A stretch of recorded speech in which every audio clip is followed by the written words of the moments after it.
Bienvenue à la Bible en un an.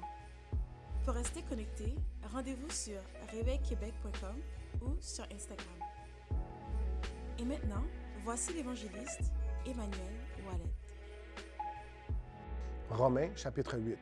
Il n'y a donc maintenant aucune condamnation pour ceux qui sont en Jésus-Christ. En effet, la loi de vie de Jésus-Christ m'a affranchi de la loi du péché et de la mort.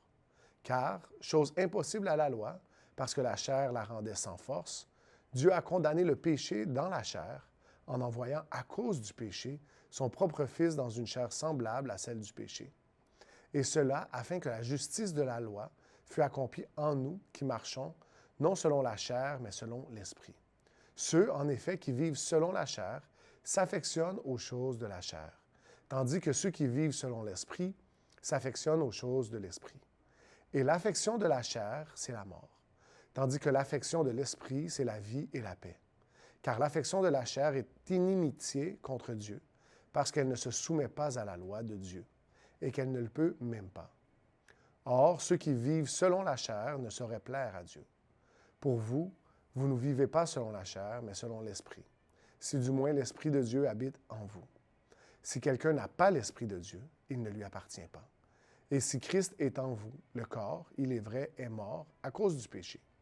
Mais l'Esprit est vie à cause de la justice. Et si l'Esprit de celui qui a ressuscité Jésus d'entre les morts habite en vous, celui qui a ressuscité Christ d'entre les morts rendra aussi à vos corps mortels par son Esprit qui habite en vous. Ainsi donc, frères, nous ne sommes point redevables à la chair pour vivre selon la chair. Si vous vivez selon la chair, vous mourrez. Mais si par l'Esprit vous faites mourir les actions du corps, vous vivrez. Car tous ceux qui sont conduits par l'Esprit de Dieu sont fils de Dieu. Et vous n'avez point reçu un esprit de servitude pour être encore dans la crainte, mais vous avez reçu un esprit d'adoption par lequel nous crions « Abba, Père ». L'Esprit lui-même rend témoignage à notre esprit que nous sommes enfants de Dieu.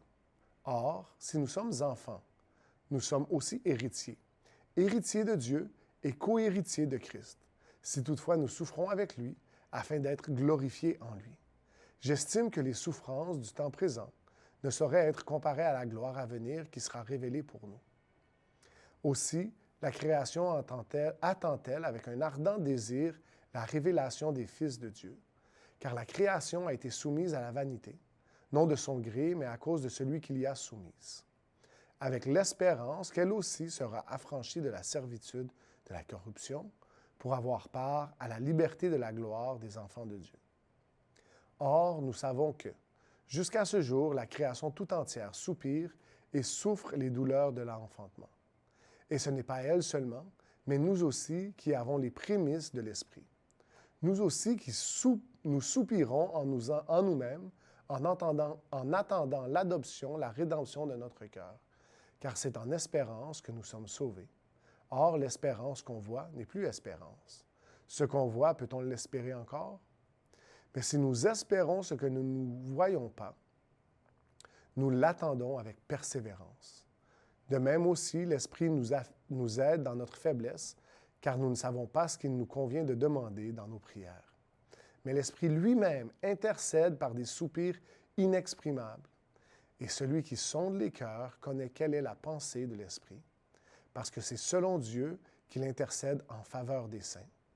Nous savons du reste que toute chose concourt au bien de ceux qui aiment Dieu, de ceux qui sont appelés selon son dessein.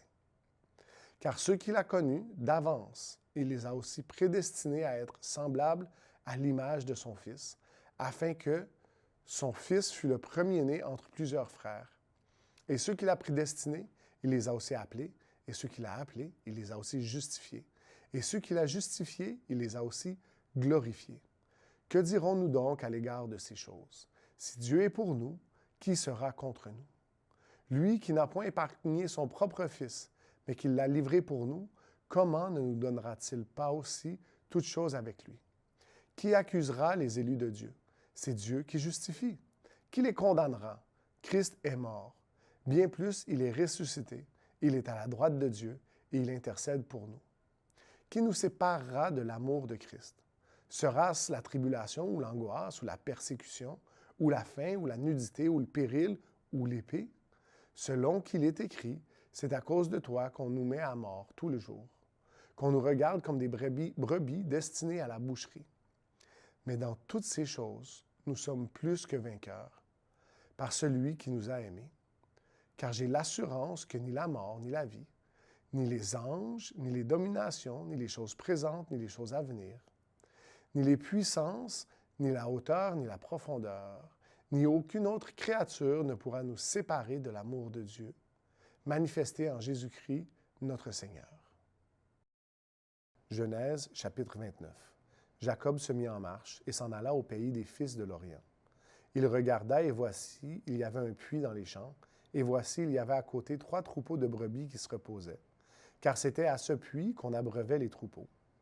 Et la pierre sur l'ouverture du puits était grande. Tous les troupeaux se rassemblaient là. On roulait la pierre de dessus l'ouverture du puits, on abreuvait les troupeaux, et l'on remettait la pierre à sa place sur l'ouverture du puits.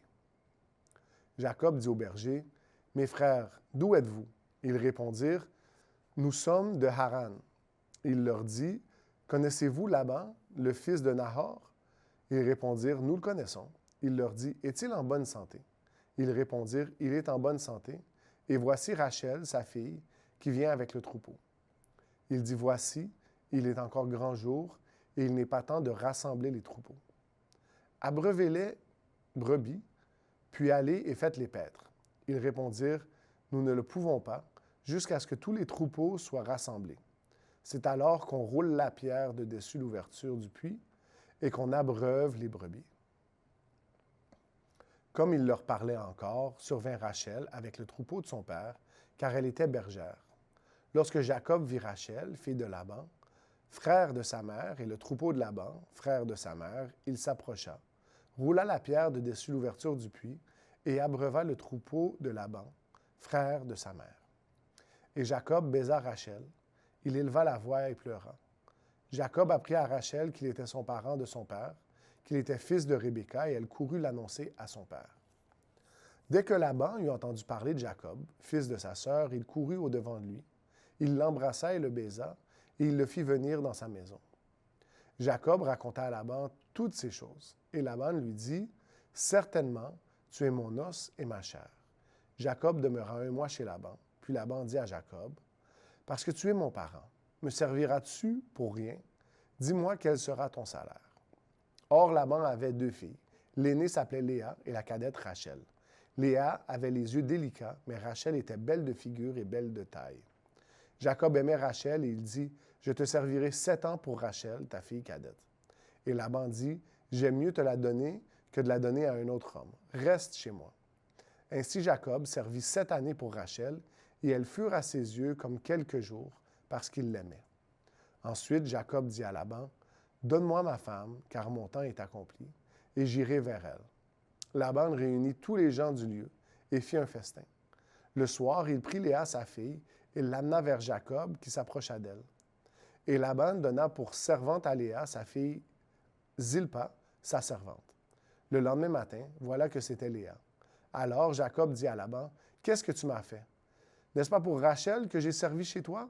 Pourquoi m'as-tu trompé? » Laban dit, « Ce n'est point la coutume dans ce lieu de donner la cadette avant l'aînée.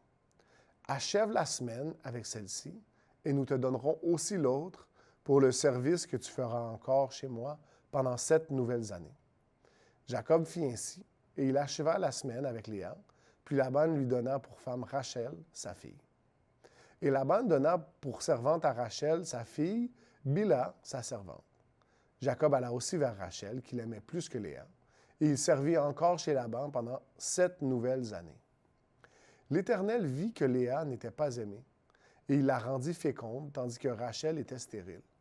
Léa devint enceinte et enfanta un fils, à qui elle donna le nom de Ruben, car elle dit, « L'Éternel a vu mon humiliation, et maintenant mon mari m'aimera. » Elle devint encore enceinte et enfanta un fils, et elle dit, « L'Éternel a entendu que je n'étais pas aimée, et il m'a aussi accordé celui-ci. » Et elle lui donna le nom de Siméon. Elle devint encore enceinte et enfanta un fils, et elle dit, « Pour cette fois, mon mari s'attachera à moi, car je lui ai enfanté 3 fils. C'est pourquoi on lui donna le nom de Lévi. » Elle devint encore enceinte et enfantant un fils, et elle dit, « Cette fois, je louerai l'Éternel. » C'est pourquoi elle lui donna le nom de Juda, et elle cessa d'enfanter. Proverbes, chapitre 11, versets 19 à 31. Ainsi la justice conduit à la vie, mais celui qui poursuit le mal trouve la mort. Ceux qui ont le cœur pervers sont en abomination à l'Éternel, mais ceux dont la voie est intègre lui sont agréables. Certes, le méchant ne restera pas impuni, mais la postérité des justes sera sauvée. Un anneau d'or au nez d'un pourceau, c'est une femme belle et dépourvue de sens. Le désir des justes, c'est seulement le bien. L'attente des méchants, c'est la fureur. Tel qui donne libéralement devient plus riche, et tel qui épargne à l'excès ne fait que s'appauvrir. L'âme bienfaisante sera rassasiée, et celui qui arrose sera lui-même arrosé. Celui qui retient le blé est maudit du peuple, mais la bénédiction est sur la tête de celui qui le vend. Celui qui recherche le bien s'attire de la faveur, mais celui qui poursuit le mal en est atteint. Celui qui se confie dans ses richesses tombera, mais les justes verdiront comme le feuillage. Celui qui trouble sa maison héritera du vent, et l'insensé sera l'esclave de l'homme sage. Le fruit du juste est un arbre de vie, et le sage s'empare des âmes. Voici, le juste reçoit sur la terre une rétribution. Combien plus le méchant et le pécheur. Merci de partager la Bible en un an. Si vous êtes intéressé à participer à la mission de partager l'Évangile à cette génération, visitez réveilquebec.com et cliquez sur « Donner maintenant ». Merci d'avance. Nous espérons vous voir bientôt.